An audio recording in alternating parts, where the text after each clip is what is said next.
este movimiento con este coro gigante que dice así: 1, 2, 3.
Con este coro gigante que dice así: 1, 2, 3.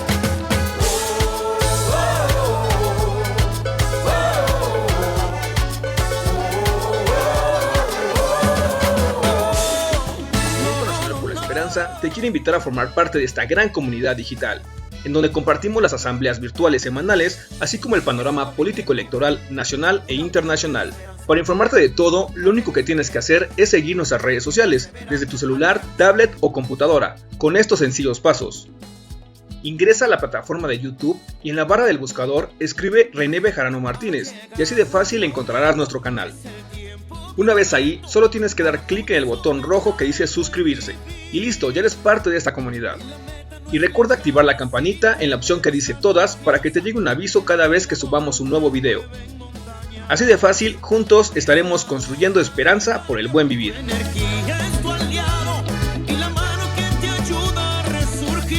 Movimiento Nacional por la Esperanza.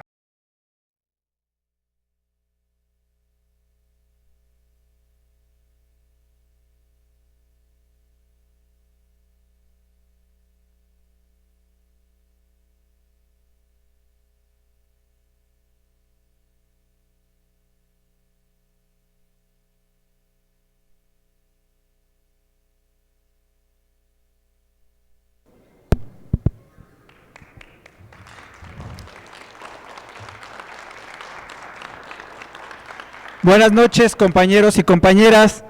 Vamos a dar inicio a nuestra asamblea semanal del Movimiento Nacional por la Esperanza. Si gustan ir tomando asiento, por favor. Nos acompañan aquí en el presidium el compañero Luis López de la Alcaldía Iztapalapa, También de la alcaldía de Iztapalapa nos acompaña la compañera Beatriz Neira. Desde el estado de Veracruz nos acompaña el diputado local del distrito 22 de Zongolica, el compañero José Luis Tehuantli Xucua. Desde el municipio de Jalapa, en el estado de Veracruz también, nos acompaña el compañero Irineo Domínguez Méndez. Del Estado de México nos acompaña nuestro compañero Noé Flores. Y como cada 8 días, nuestro dirigente nacional, el profesor René Bejarano Martínez. Para iniciar con nuestra ronda de participaciones, le vamos a ceder el micrófono a nuestro compañero Luis López. Hola, buenas noches a todos, profesor, muchas gracias por el espacio. El día de hoy vengo a platicarles de un tema en la agenda nacional que es la reforma a plataformas digitales. Hace 2 años yo tuve una experiencia cuando colaboré en la realización de una iniciativa en el Senado de la República en este tenor. Lo que buscábamos en aquel entonces es exactamente lo que busca ahorita la doctora Claudia con la presente iniciativa, que es dar seguridad social a los trabajadores de aplicaciones. Un poquito de la experiencia en este proceso fue complicado. Trabajé de la mano con la UNTA, una asociación que se creó de trabajadores de plataforma, y también me tocó recibir a cabilderos de Uber, de Didi, de Cabify en aquel entonces. Entonces tuve puntos de vista de ambos lados. Por una parte, los trabajadores realmente está muy complicada su situación. Son explotados. En aquel entonces, en el 2020, trabajaban jornadas de hasta 18 horas diarias. Posteriormente se les puso un límite de 12 horas como máximo al día. Me encontré con problemas de adicciones para cumplir con estas jornadas, con problemas de inseguridad, eran muy asaltados y en este momento lo siguen siendo. Incertidumbre laboral porque en cualquier momento la plataforma les cortaba el servicio y no podían quejarse con nadie. Bastante complicado y muy inseguro el tema de su seguridad personal. Había algunos que chocaban o en el caso de los repartidores los atropellaban, algún accidente y la plataforma desaparecía. Cuando recibí a los cabilderos de Uber, ellos planteaban de una manera muy cómoda, como lo veo, que ellos no eran patrones de nadie, no tenían por qué cumplir esto. Ellos ponían que el repartidor, el chofer, es un socio y como socio es su propio jefe, lo cual, de acuerdo a la ley nacional y a sentido común, no es cierto. Ellos no reciben el mismo trato que un socio de una compañía, no reciben dividendos, no son parte activa en las decisiones de la empresa. Sin en cambio, ellos entregan su trabajo, ponen su carro, su vida, en este momento 12 horas de su vida diaria para cumplir con el trabajo de esta empresa. Esta empresa el año pasado generó $9,000 millones. Es un sinsentido que se nieguen a pagar cuotas de seguro social a los trabajadores porque así lo son. La Ley Federal del Trabajo dice que la relación de trabajo existe cuando hay un trabajo subordinado entre una persona y otra, y es lo que pasa. Uber pone la plataforma, pone horarios, pone los salarios que va a ganar, y si un día lo decide, puede sacar a la persona de la plataforma y se queda sin nada. Es por eso que es muy importante dar seguimiento a esto. Hace poco, una investigadora de la UAM presentó un libro que en su título resume muy bien la situación actual.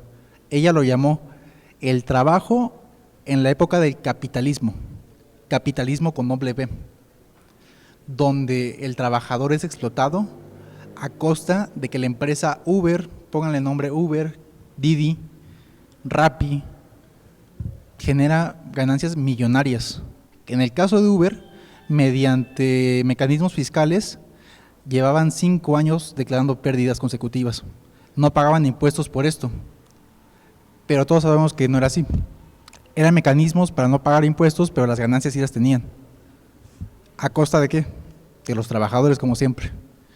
Por eso yo pienso que es muy acorde esa reforma al sentido de la 4T, al sentido de la izquierda que estamos buscando y al sentido del rumbo que se decidió en el segundo piso de la transformación. Y para finalizar, pues yo diría, como dice la derecha, disfruten lo votado, lo disfrutamos porque la reforma va y va a ayudar a muchísima gente y va a dar mucha certeza a muchos trabajadores que hoy están en incertidumbre jurídica y sin derechos laborales. Muchas gracias y buenas noches. Muchas gracias, compañero Luis López. Y sí, de verdad es una buena reforma, porque era un buen negocio, es un buen negocio en donde el capitalismo solamente pone las plataformas y el empleado siempre pone la mano de obra y también sus automóviles o sus bicicletas. Pero también hagamos un exhorto a los diputados de Morena para que también legislen a favor del home office, que se vio en esta pandemia, que no es necesario que los trabajadores de oficina vayan a sus oficinas, sino desde la casa pueden resolver muchas cosas de su ámbito laboral. Ahora le cedemos el micrófono a nuestra compañera Beatriz Neira. Gracias. Buenas noches a todas y todos. Pues primeramente comentarles que estoy aquí presente porque me hizo la invitación la organización, la red de organizaciones nacional de la sociedad civil, que tienen presencia además en 20 estados, y bueno, pues también agradezco la invitación del profesor René Bejarano de invitarme a estar aquí presente en esta reunión y conocer a todos ustedes y a todos los que posteriormente se dé la oportunidad. Y bueno, pues estamos aquí para fortalecer el trabajo político de esta ciudad y a nivel nacional, si así se requiere. Y bueno, pues en lo que esté en mis manos, pues estoy aquí para apoyar este proyecto que seguramente dará mayor presencia a nivel nacional que tanto lo requiere el país. Pues muchísimas gracias a todos los que están aquí escuchándome y a los compañeros que me hicieron la invitación. Y René, pues muchísimas gracias por tu invitación. Hasta luego. Muchas gracias, compañera Beatriz Neira. Ahora nos vamos hasta Veracruz y le cedemos el micrófono al compañero diputado local, José Luis Tehuintle Xocua. Buenas noches, muchas gracias por el distintivo de esta invitación. Mi nombre es José Luis Tehuintle Xocua, originario del municipio de Tequila, enclavado en la Sierra de las Altas Montañas, en Zongolica.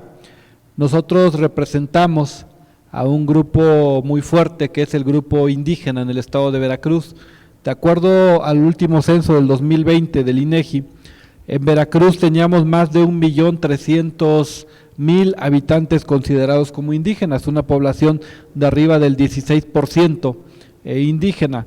Lamentablemente, y lo que siempre habíamos peleado, era precisamente reconocer a los grupos indígenas como sujetos de derecho.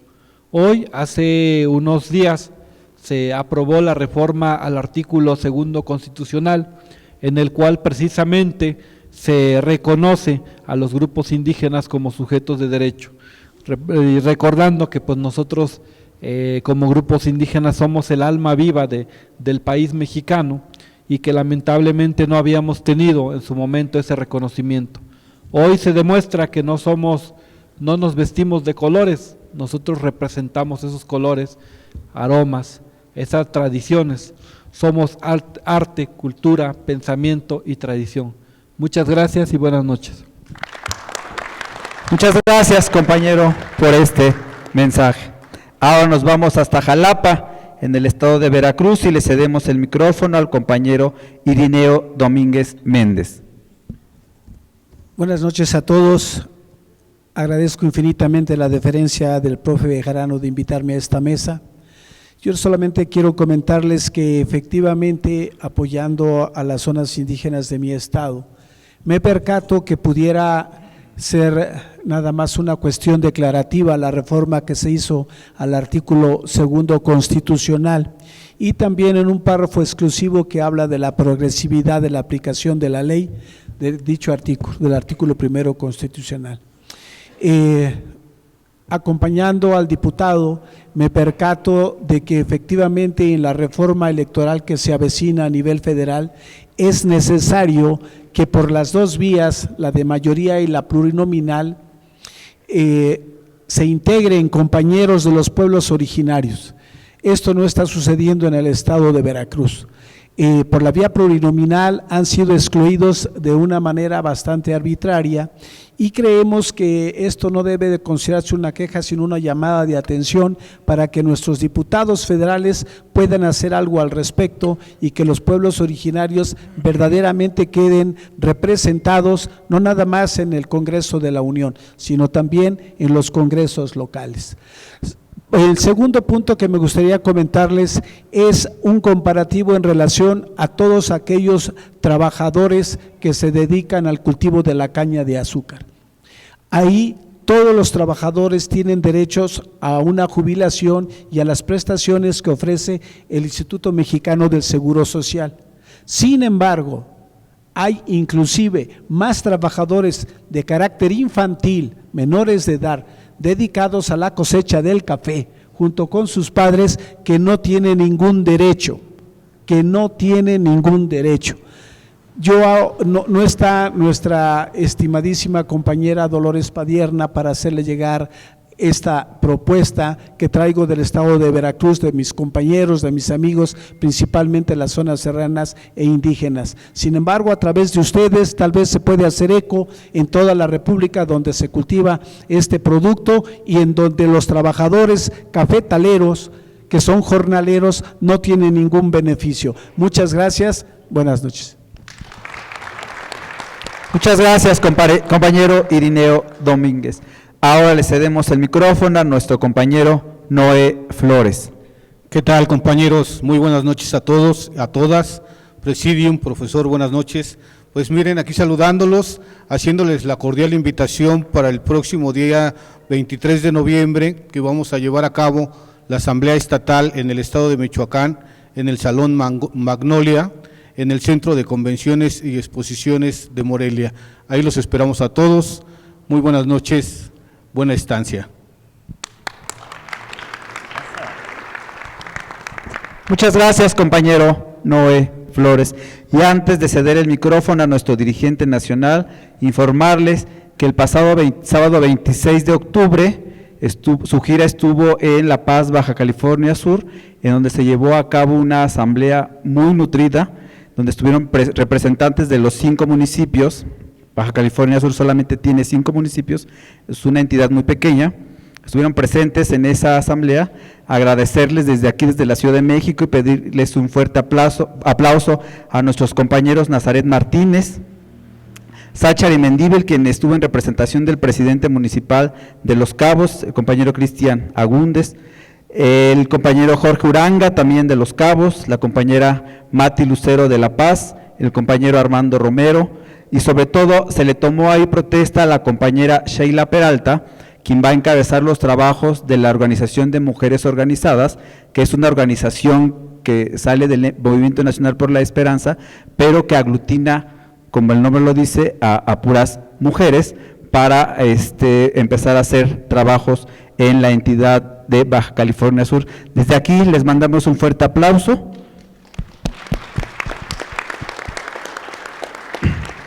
Ahora sí, le cedemos el micrófono a nuestro dirigente nacional, al profesor René Bejarano Martínez. Muchas gracias, Miguel. Buenas noches, compañeras, compañeros. Muchas gracias a todos los líderes aquí presentes, provenientes de la Ciudad de México, de Jalisco, de Sinaloa, de Veracruz, de Tlaxcala y de otras entidades. Muchas gracias también a todas y todos los líderes que se conectan a través de las redes sociales a esta transmisión. en vivo y también a quienes a lo largo de la semana nos favorecen con su recepción de la información que aquí les mandamos. Estamos en la asamblea semanal del Movimiento Nacional por la Esperanza, correspondiente al lunes 28 de octubre del año 2024, y los temas sobre los cuales vamos a informar son los siguientes. En primer lugar, la Fiscalía General de la República atrajo la investigación por el homicidio del sacerdote Marcelo Pérez, ocurrido en San Cristóbal de las Casas, Chiapas, tras haber ofrecido una misa. La presidenta Claudia Sheinbaum dijo que se está atendiendo toda la situación de inseguridad en Chiapas de la mano del gobernador que está y el entrante, a fin de evitar desplazamientos o delitos como extorsiones u otros que se están registrando. Ya sabemos que ya por parte de la Fiscalía Estatal se detuvo al presunto autor material y ahora habrá que conocer la responsabilidad de los autores intelectuales y que se esclarezca y se castigue a los responsables de este crimen. En segundo lugar, el secretario de Agricultura, Julio Verdegué, dio a conocer un nuevo programa en el sexenio de la presidenta Claudia Sheinbaum, denominado Cosechando Soberanía, a fin de apoyar a productores para aumentar la producción de maíz, frijol, leche, sorgo, cebolla, jitomate y chile, entre otros productos que impactan en los precios de las familias que pagan por ellos. Destacó que este programa se implementará en casi 600 municipios del país. Dice ahí la presentación 600,000, pero pues no hay 600,000 municipios. 600 municipios del país en los que detectaron altos niveles de pobreza y mucha pequeña y mediana agricultura comercial, a los cuales apoyarán agroecológicamente con créditos, con seguros y apoyo en la comercialización de los productos. En tercer lugar, el secretario de Educación Pública, Mario Delgado, presentó el plan para aumentar en más de 300,000 nuevos lugares en educación superior en instituciones públicas, entre ellas el Instituto Politécnico Nacional, el cual se fijó como meta en el sexenio en abrir 30,000 nuevos espacios para llegar a un total de 246,000 estudiantes. El plan para incrementar la matrícula en educación superior se basa en la Universidad Rosario Castellanos, que tendrá 30 nuevas sedes y se abrirán 150,000 espacios, la Universidad de la Salud, que contará con 10 sedes, más para abrir 25,000 lugares, Universidades para el Bienestar Benito Juárez, que tendrá 50 sedes más y se abrirán 40,000 espacios, Tecnológico Nacional de México, que abrirá 85,000 lugares. El IPN aumentará su matrícula, como ya se dijo, en 30,000 lugares más. Quizás valga la pena decir que hace falta un esfuerzo también de las instituciones de educación superior que tienen autonomía, como es la Universidad Nacional Autónoma de México y otras universidades, en donde a lo largo de los años se han consolidado lo que se ha dado en llamar burocracias doradas, es decir, una élite académica y de investigadores y de funcionarios que consumen una buena parte de los recursos de esas instituciones y que no siempre se reflejan en elevar la calidad educativa y tampoco en incrementar la matrícula. En muchas de estas instituciones se ha presentado el fenómeno que se conoce como precarización del trabajo académico. ¿En qué consiste? En que los profesores titulares o asociados de las plazas no son los que imparten las clases. Muchas veces estos se la pasan en congresos, seminarios, hacen turismo académico o supuestamente investigaciones determinadas, y contratan por profesores por asignatura, por hora, a los cuales se les paga bajos salarios, que son los que enfrentan muchas veces la carga académica en esas escuelas. Pero como tienen autonomía esas instituciones, pues es muy difícil presionarlos para que abran la matrícula. Hay una resistencia muy fuerte.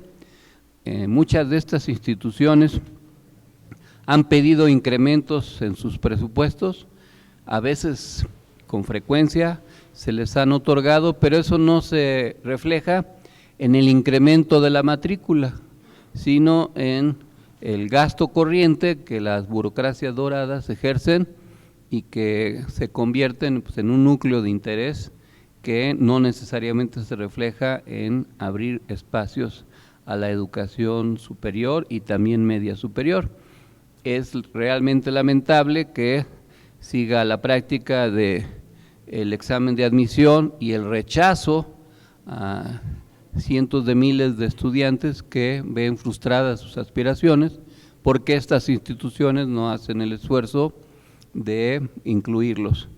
Y muchos de los rechazados, pues que quieren estudiar, acuden a instituciones de educación superior, algunas de ellas que no tienen la calidad académica suficiente. Los muchachos que tienen posibilidades económicas, pues se inscriben en las escuelas de educación superior de alta calidad, pero otras que no tienen rigor académico, que pues entregan títulos sin que realmente los muchachos estudien o hayan estudiado adecuadamente, pues lo único que hacen es otorgar esos títulos sin que haya el conocimiento adecuado, y entonces se producen muchos profesionistas que no tienen la capacidad para enfrentar el mercado laboral y profesional. Y por eso se ha venido presentando el caso de personas que tienen licenciaturas, maestrías y no conocen los temas de los cuales supuestamente se han graduado. En esas instituciones, por eso no hay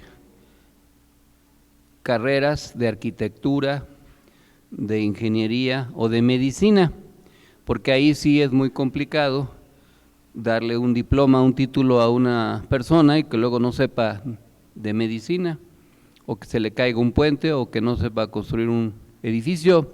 Ahí pues los conocimientos se reflejan en la práctica, pero con todo respeto a otras profesiones, pues sí hay, lo digo con respeto, pues muchos titulados en humanidades o en otras carreras en donde pues no hay rigor, y entonces pues son licenciados patitos que no tienen el conocimiento. Eso es algo que no debiera suceder. Además, pues sabemos que sí existen las necesidades para tener más profesionistas. Hace algunos años que padecimos la pandemia, vimos que había una insuficiencia de médicos, doctoras, enfermeros, personal de salud, y que las instituciones se la pasaban rechazando a alumnos que querían estudiar esas carreras. Sí hay gente que quiere estudiar para medicina, pero no hay suficientes lugares.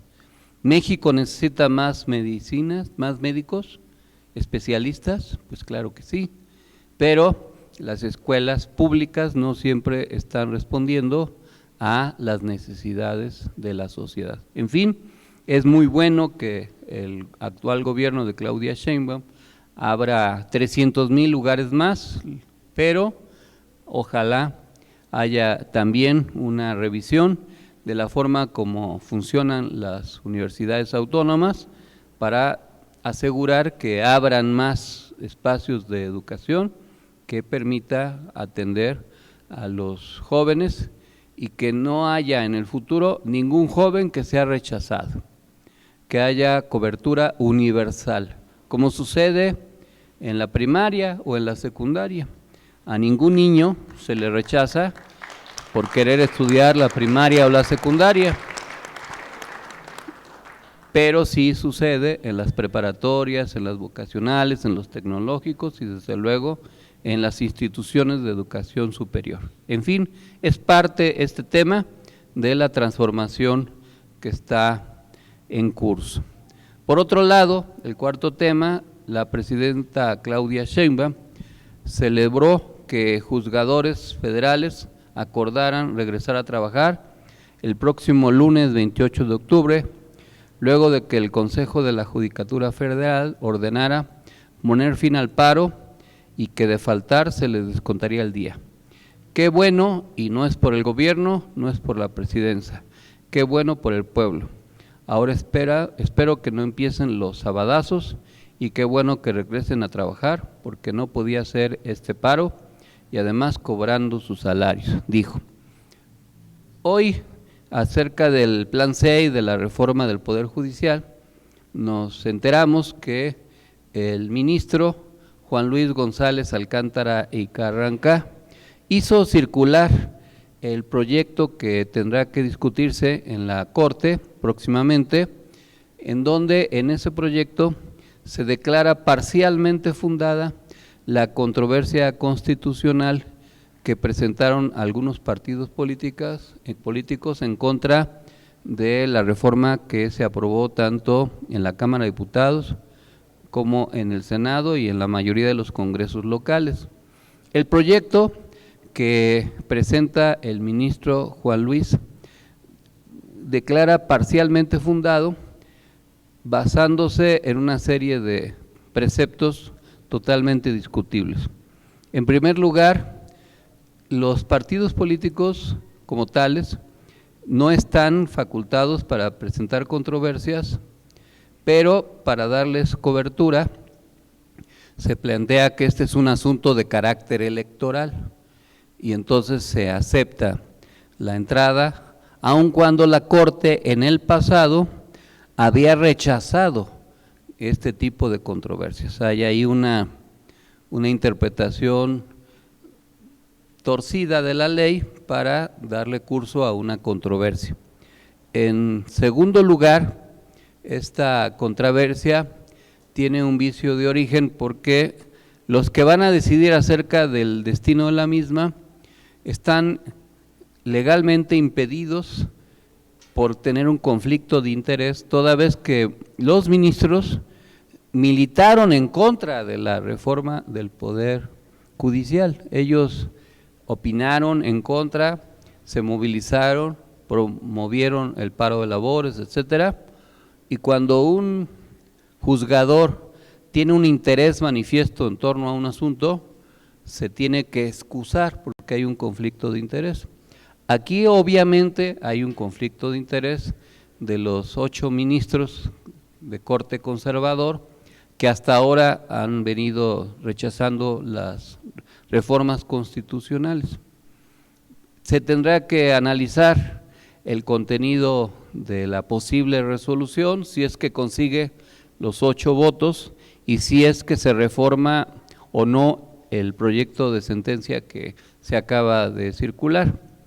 En primer lugar, esto se está empalmando ya con la iniciativa que se presentó en el Senado y que ya fue aprobada en el Senado acerca de la supremacía constitucional, es decir, que no se pueden presentar controversias en torno a algunos temas y que está por dictaminarse en la Cámara de Diputados y posteriormente en los congresos locales. Y aquí va a haber un tema que tendrá que ver con el tiempo. Si la legislación de la supremacía constitucional se aprueba y se publica antes de que se resuelva en la Corte, pues obviamente esto entraría en contradicción con el proyecto de sentencia que presenta Juan Luis González Alcántara y Carranca. Si se hace antes, de todos modos va a haber un conflicto entre poderes. Por un lado, el poder judicial y contra el poder ejecutivo y el poder legislativo. La sentencia, sin embargo, que se propone pareciera ser una propuesta negociada o de negociación, porque no suspende la elección de los ministros, que eso es una contradicción. No suspende esa elección, es decir, si se aprobara la sentencia como la presenta Juan Luis, de todos modos habría elecciones, pero nada más de los 9 ministros de la Corte, del Tribunal Federal Electoral y del Tribunal de Justicia que sustituye de disciplina al Consejo de la Judicatura.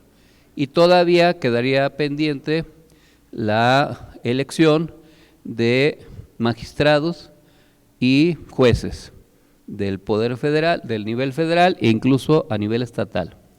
Es decir que esto presenta otra contradicción porque implica que sí se acepta que haya elecciones, pero no en todos los niveles. Si se aceptara eso, hay una discusión jurídica que ya los que no somos abogados pues nos vamos a tener que ir enterando, que son los que se conocen en el derecho como las cláusulas pétreas. ¿Qué es eso de las cláusulas pétreas? Son artículos de una Constitución que nunca pueden ser reformados, que existen en algunos países, sobre todo en algunas democracias como las europeas, para evitar que se anulen derechos como son los derechos humanos. En este caso, ningún poder puede reformar o anular los derechos humanos, eso se considera una cláusula pétrea.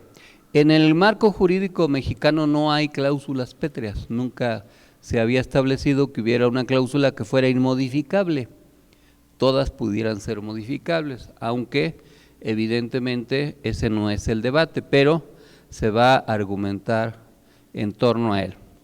En la parte política de este tema, pues es obvio que sigue un conflicto entre un poder conservador anquilosado en la Corte y los proyectos de la Cuarta Transformación.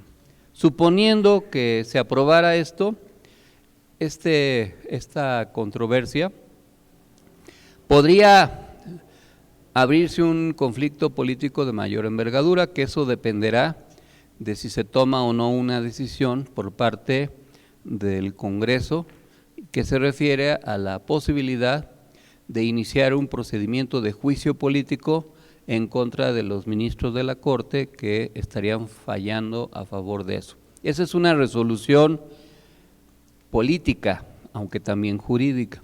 Si fuera el caso y se declarara procedente el juicio político, pues se podría remover de su cargo a los 8 ministros y regresar a la reforma constitucional como está aprobada.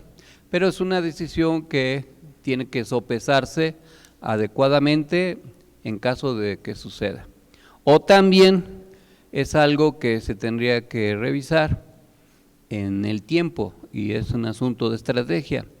En primer lugar, porque suponiendo que se aprobara así, quedaría de todos modos planteada una reforma de la Corte y es muy probable que la Corte se renueve pues con el cambio de muchos de los ministros que ahora se han prestado a las maniobras conservadoras y que cambiara la correlación.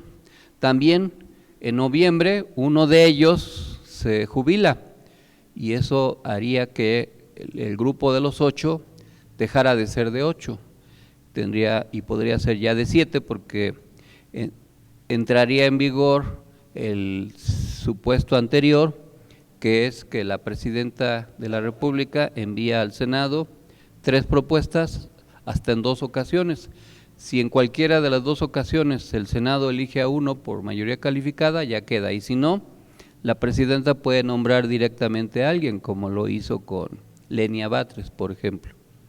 Eso implicaría que la facción progresista tendría no 3, sino ya 4, y la fracción conservadora tendría 7, si es que se mantienen como tal, pero ya no tendrían los 8 votos para la mayoría calificada.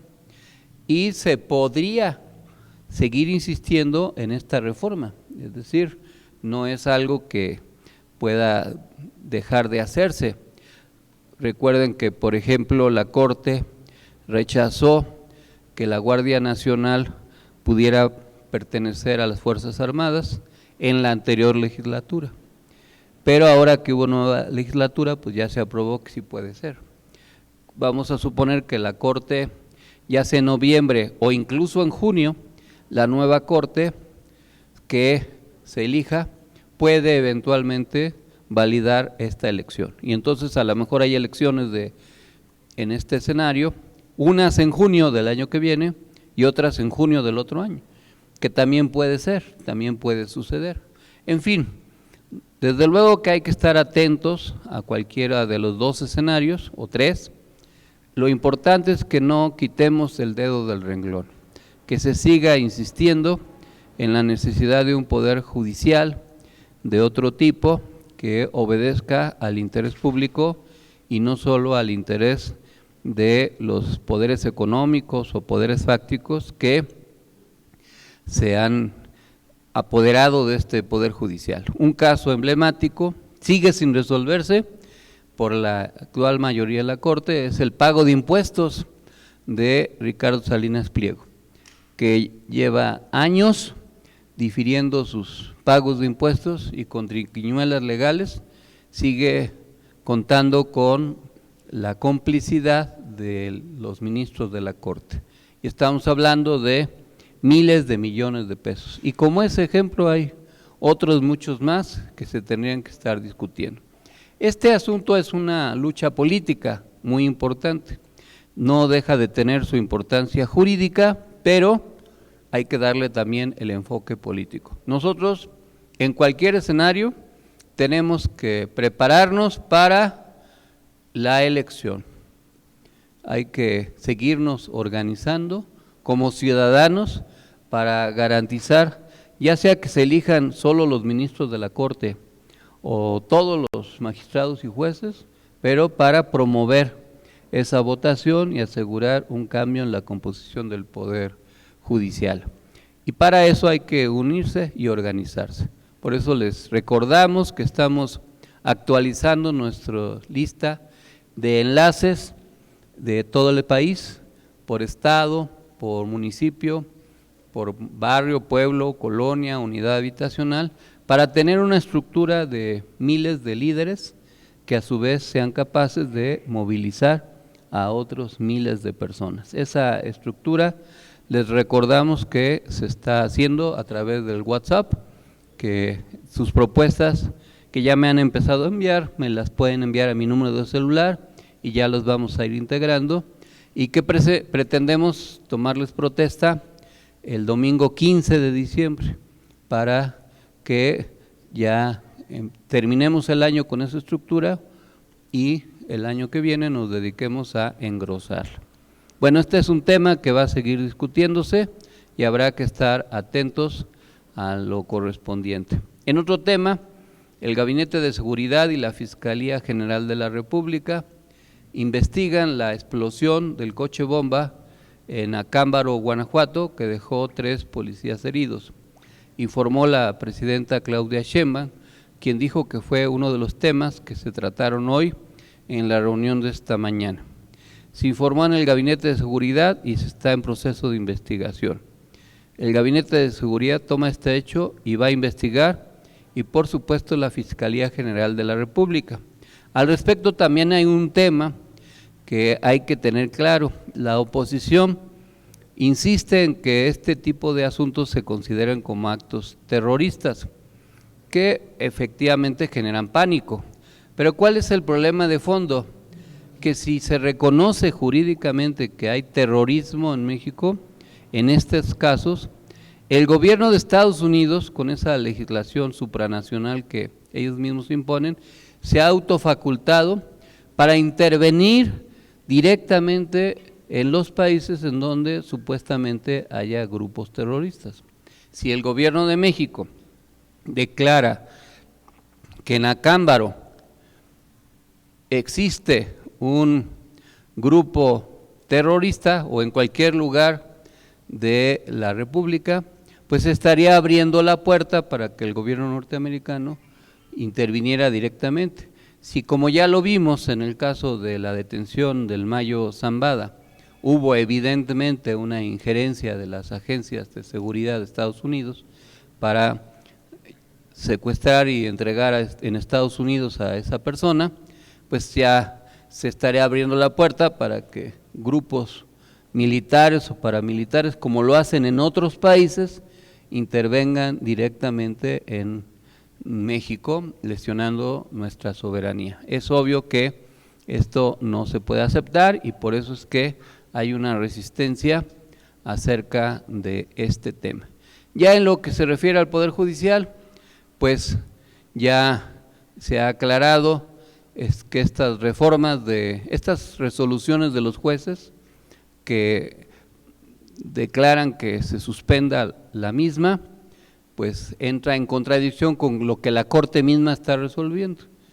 Es obvio que la ley de amparo no permite que haya amparos en contra de este tipo de resoluciones, pero es parte de la lucha política que se viene dando.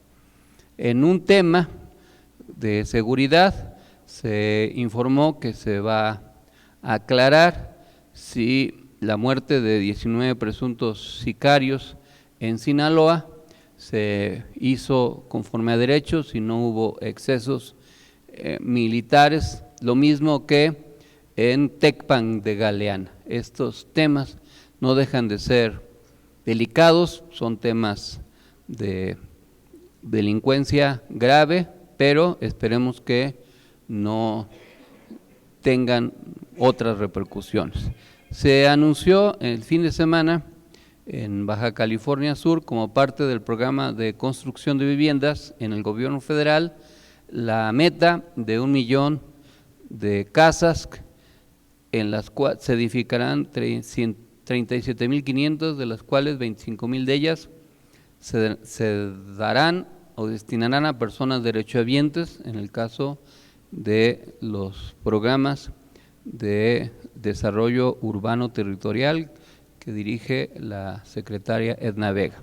También se va a hacer un esfuerzo por parte del Infonavit, tomando en cuenta ya las reformas legales. Que se haga un esfuerzo de construir 1 millón de viviendas nuevas es algo muy importante porque, además de atender una demanda social, esto tiene un efecto multiplicador en la economía por el empleo de mano de obra. La industria de la construcción siempre ha sido una industria intensiva en mano de obra y genera efectos multiplicadores por la compra de materiales y la contratación de muchas personas. Pero también es atender el rezago que hay en esta materia. Es muy importante, pero no es tarea fácil. Además se tienen que hacer en lugares adecuados, porque en el pasado se construyeron viviendas en lugares inhóspitos y están vacías, no se pudieron ocupar miles de esas viviendas que se construyeron sin la adecuada planificación. Ahora, pues se busca un esfuerzo significativo en este rubro. En otros temas, la presidenta felicitó al Checo Pérez por su participación en la Fórmula 1, en el cual pues no fue lo deseable, pero pues es bueno que haya competido. Yo agrego que hay que felicitar a los Dodgers, aunque yo no soy realmente aficionado al béisbol, pues sí da gusto que ya vayan ganando 2-0, ojalá triunfen en la Serie Mundial. En un tema latinoamericano, la presidenta Claudia Sheinbaum condenó el atentado que sufrió el fin de semana Evo Morales, expresidente de Bolivia, quien salió ileso del ataque que sufrió este fin de semana.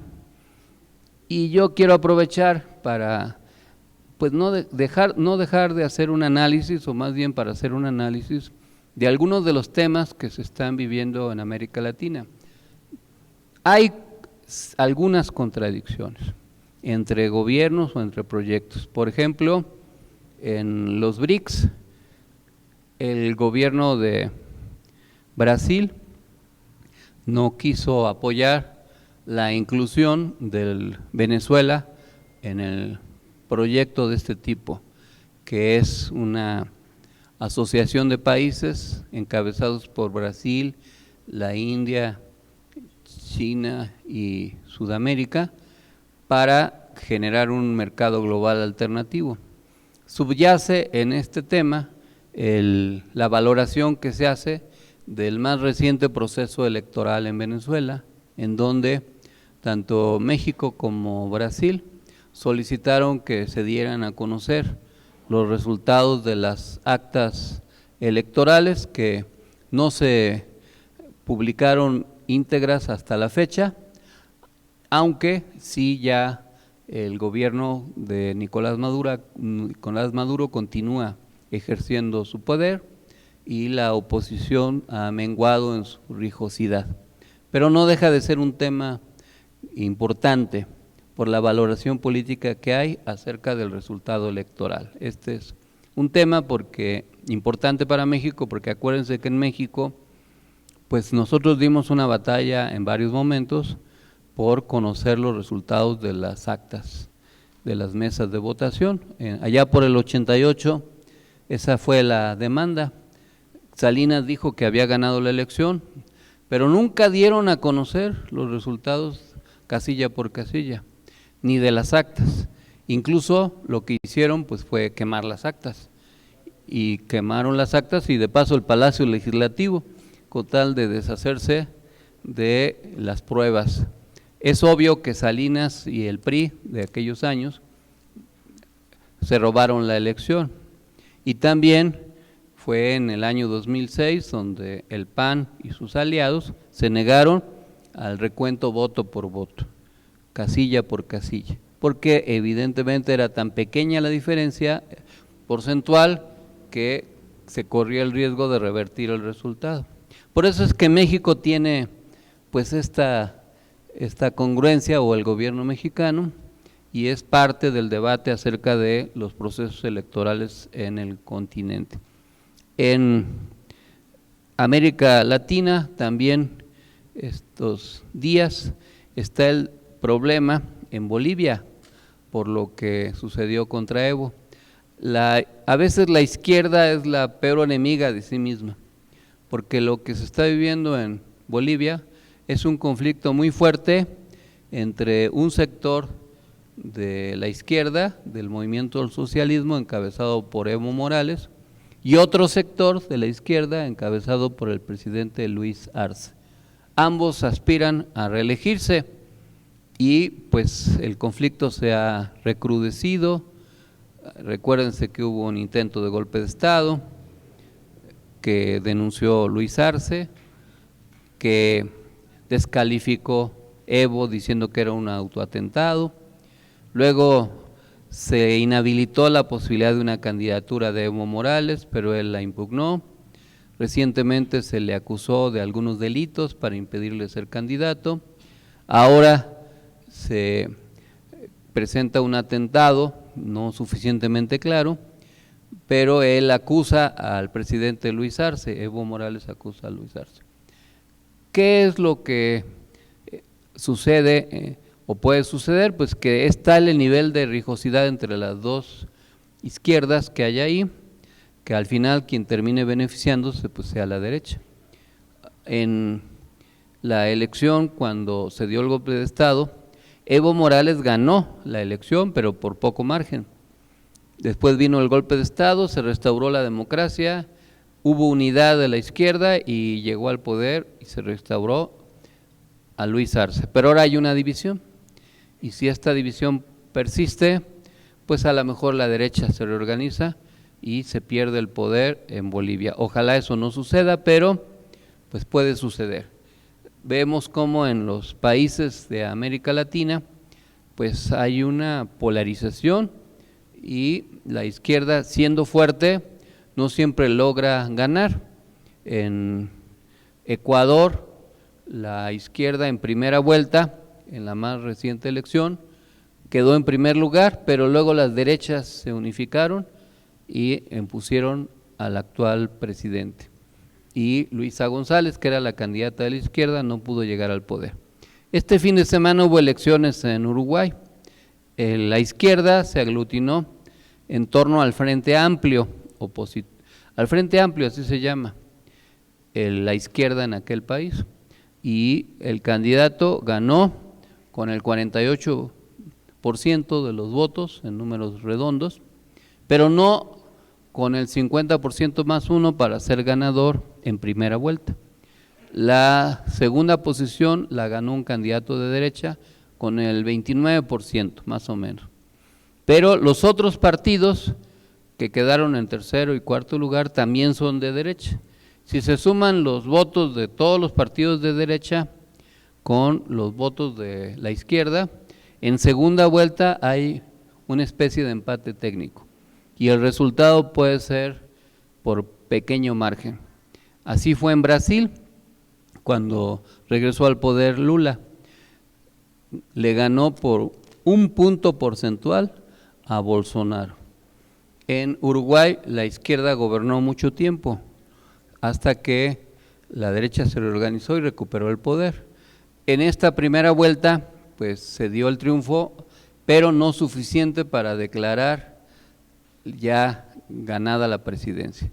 Y bueno, pues veremos cómo se presenta la segunda vuelta, pero por eso es tan importante que las izquierdas se mantengan unidas y organizadas y que no se deje de trabajar. Como ya dijo Miguel, este fin de semana nos correspondió estar en La Paz, en Baja California Sur. Hubo una asamblea estatal muy importante con muchos líderes de los 5 municipios de la entidad, de Loreto, de Mulegé, de Comondú, de Los Cabos y de La Paz. Resaltó la presencia de muchos jóvenes y muchas mujeres. Se hizo un buen plan de trabajo y se impulsó muy bien el Movimiento Nacional por la Esperanza. Tenemos planeadas otras visitas. Este próximo fin de semana no hay condiciones porque son las festividades del Día de Muertos y pues salvo que nos disfrazáramos de zombies o de algún espectro, seríamos convocantes, pero no creo que haya condiciones para eso. Sin embargo, vamos a mantener el ritmo de trabajo. El 9 de noviembre tenemos asamblea estatal en Jalisco, allá en la zona conurbada de Guadalajara. Los días 15 y 16 nos toca estar en Hidalgo.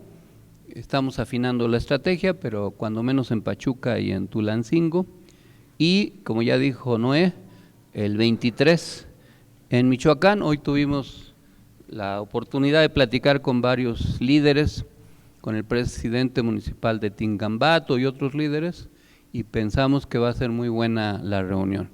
Todavía vamos a ver si podemos hacer otras visitas, pero lo importante ya en las últimas semanas es preparar la toma de protesta de los enlaces de todo el país. Les queremos insistir que aceleren los trabajos para que nos manden la información de los enlaces allá en Jalisco, en Iztapalapa, en Veracruz, en acá en Iztacalco, en todo el país, porque necesitamos tener una estructura de miles de líderes, que eso es lo que nos hace fuertes, y tratar de en esa estructura incluir muchas mujeres, muchos jóvenes, que a su vez se vayan preparando para ocupar otras responsabilidades conforme se vayan capacitando, vayan aprendiendo a organizar y a proyectarse con nuevos liderazgos.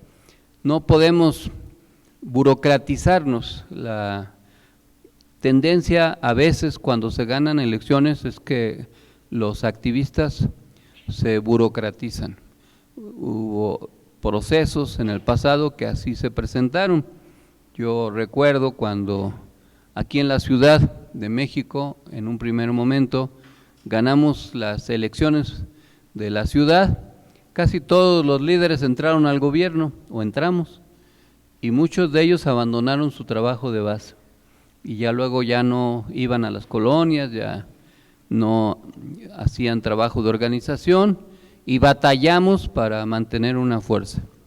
Por fortuna se regresó al trabajo de base y eso hay que mantenerlo siempre, no perder esa dinámica y dividir responsabilidades y tareas. Los que son funcionarios, legisladores, servidores públicos de diverso nivel, pues deben seguir atendiendo sus compromisos sociales también, pero también deben buscar delegar tareas y responsabilidades, que haya otros líderes que se vayan capacitando para que se vaya avanzando en un proceso de renovación política, que es lo que nos puede asegurar prevalecer en las simpatías de la gente. Tenemos que aprovechar que la oposición está en crisis, tienen crisis de diverso tipo, no tienen un proyecto sólido, ideológicamente tampoco, están dispersos y desorganizados. Y nosotros tenemos que aprovechar eso, no dormirnos en nuestros laureles y decir que si hagamos lo que hagamos vamos a seguir prevaleciendo. Eso no es así. Hemos visto cómo algunos gobiernos, incluso muy poderosos, pierden elecciones si no hacen el trabajo correspondiente. Y nosotros como equipo político, como movimiento social, debemos seguir insistiendo en la necesidad del trabajo de base como una apuesta para el futuro, para mantenerse ahora, pero también para el futuro. Así es que por eso les recordamos la necesidad de que nos hagan llegar sus propuestas de enlaces para que podamos tomarles protestas el 15 de diciembre. ¿De acuerdo? Pues muy bien, compañeras y compañeros, muchas gracias y que pasen buenas noches.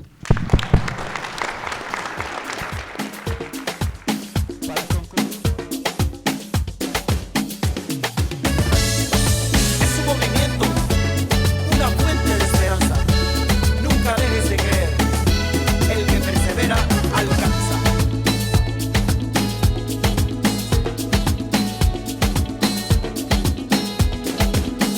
Ha llegado el momento.